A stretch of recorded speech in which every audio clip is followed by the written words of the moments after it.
সম্রাট শাহজাহান মসজিদে বসে আছে, এক ফকির ঘুরতেছে।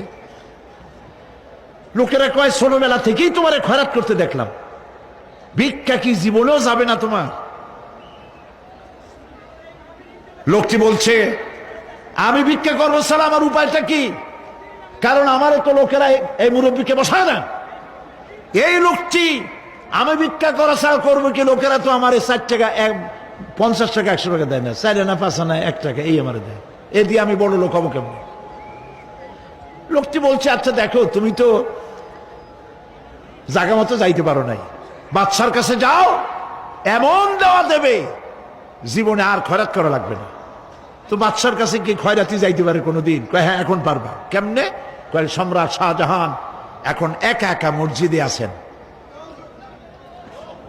তখনকার এসব বাদশারা অনেকে নামাজি ছিলেন, দিনদার ছিলেন।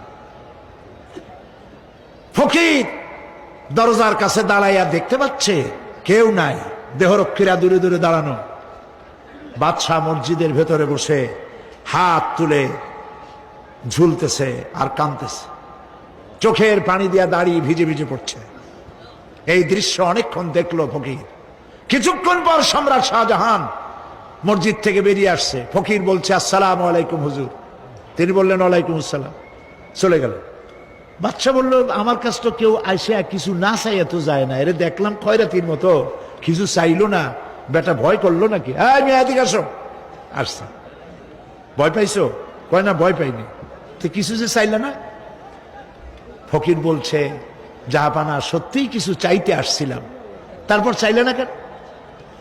ফকির বলছে জাহাপানা সারা জীবন ভিক্ষা করেছি, আর আজ দিল্লির সম্রাটের কাছে বেশি পাওয়ার লোভে এসেছিলাম, কিন্তু আপনার দশা দেখা আমার জ্ঞানের চোখ খুলে গেছে। আমি লক্ষ্য করে দেখলাম আমি সম্রাটের কাছে চাইতে এসেছি, হাত তুলি নাই, বিনয় প্রকাশ করি নাই, চোখের পানি ফেলি নাই, কিন্তু লক্ষ্য করে দেখলাম দিল্লির সম্রাট আমার চাইতেও বড় ভিক্ষুকের মতো। আবার কোন সম্রাটের কাছে হাত তুলে কান্দে? আমার জ্ঞানের চোখ খুলে গিয়েছে, আমি বুঝতে পেরেছি সম্রাট কান্দে যেই সম্রাটের কাছে, তারে ছাড়া আর কারো কাছে জীবনে চাইব না।